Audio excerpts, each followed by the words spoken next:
Remember, remember the 5th of November, gunpowder, treason and plot. I see no reason why gunpowder treason should ever be forgot. Guy Fawkes, 'twas his intent to blow up the King and the Parliament. 70 barrels of powder below, poor old England to overthrow. By God's providence he was catched with a dark lantern and burning match.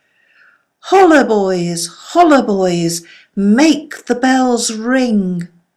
Holla boys, God save the King. Hip hip hurrah!